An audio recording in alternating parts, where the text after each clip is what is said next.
Okay, so on Wednesday we spent a lot of time reviewing polarity because it had a big role, it played a big role in intermolecular forces. So remember, we started with the different polarity of just single bonds, of just individual bonds, just bond polarities. And right, we mentioned how it was extremely dependent on the electronegativity of the different atoms involved. And obviously the more electronegative atom shares more of the electron density, and therefore the bond dipole is going to be in the direction of the more electronegative atom, rendering the less electronegative atom with the partially positive charge and the more electronegative atom with the partially negative charge, right? And so again, the more electronegative the atom, the stronger the dipole, which is listed below here in Debye's, or the mu was also another synonym for dipole of the individual bonds.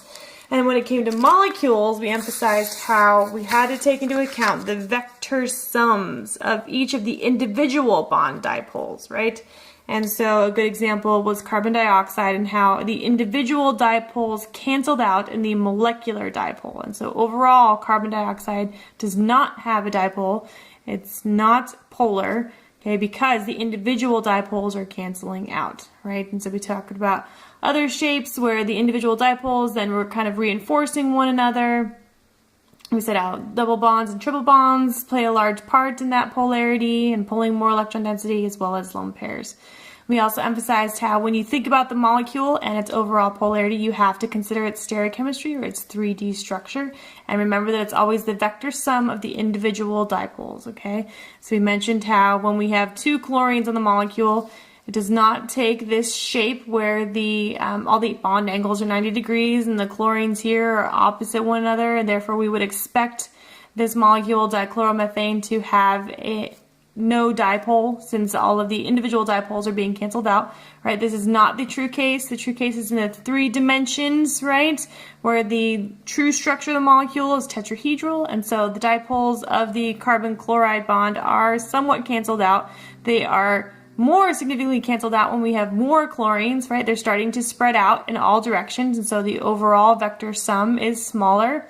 You can see that our magnetic dipole is decreasing here in terms of the Debye's. And then when we have 4 chlorines, again, all of those individual dipoles are being canceled out since all that electron density is being pulled in all different directions, and so we have an overall non-polar molecule. And again, we took so much time to go over this because polarity plays such a large role in intermolecular forces, okay? And so intermolecular forces are the interactions between molecules of the same compound, okay? And these forces explain a bunch of things, including melting points, boiling points, and solubilities. We're going to see that at the very end of the handout. There are 3 major kinds of forces, all of which are attractive, okay? We went into these. There were dipole-dipole interactions, which are between polar molecules.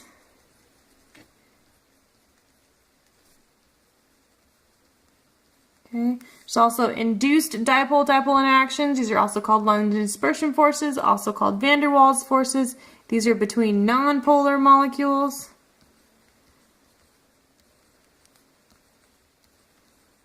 And then there is hydrogen bonding. This is actually going to be the strongest of them all. This is between molecules with certain bonds. OH and NH bonds.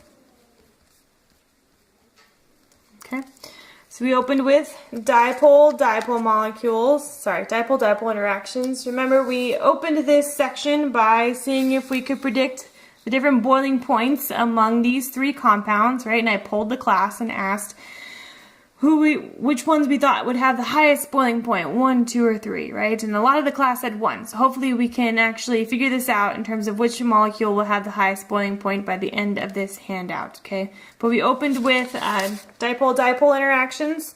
And so we mentioned how when we have polar molecules, right, we have their partially negative and partially positive ends of a polar molecule, and those partial charges are then going to be stabilized by another molecule of the same type. But here they're going to arrange themselves right such that the partially negative and the partially positive ends stabilize, or next to each other, and stabilize one another, becoming more neutral in overall charge, right?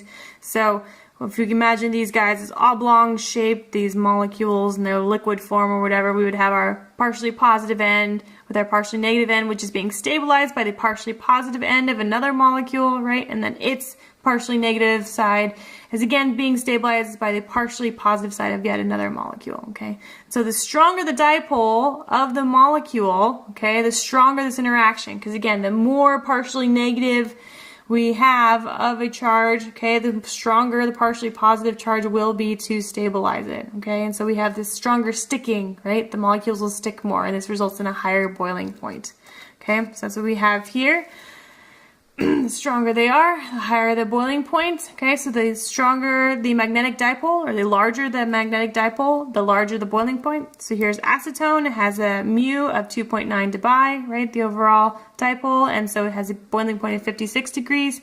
Here we have chloromethane. Okay, it has a mu of only 1.9 dBi. Okay, not as significant as that of acetone. And that's because it doesn't have this nice doubly bonded oxygen in it, doesn't have a double bond of any kind to the electronegative atom of chlorine, and so its boiling point is lower, right? This had a weaker overall dipole, so it sticks less, so we have a lower boiling point. And we last left off talking about induced dipole-dipole interactions, also known as London dispersion forces, okay? Remember, these were temporary or fleeting dipoles, right? One molecule just randomly has a pseudo-dipole or just randomly gets a magnetic dipole.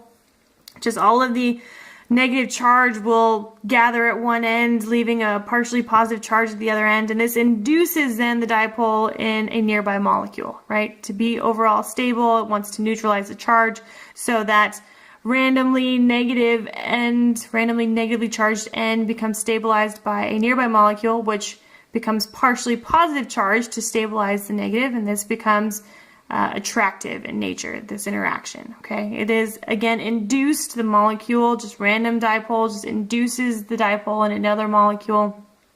And so, again, they are fleeting, and so it doesn't last very long because it goes back to being nonpolar. Okay, again, temporary, fleeting interactions. These are also known as van der Waals interactions, and I mentioned how this is how plastic wrap sticks to one another, right? Sticks to each other. Plastic wrap can be pretty sticky, but it's always induced kind of stickiness.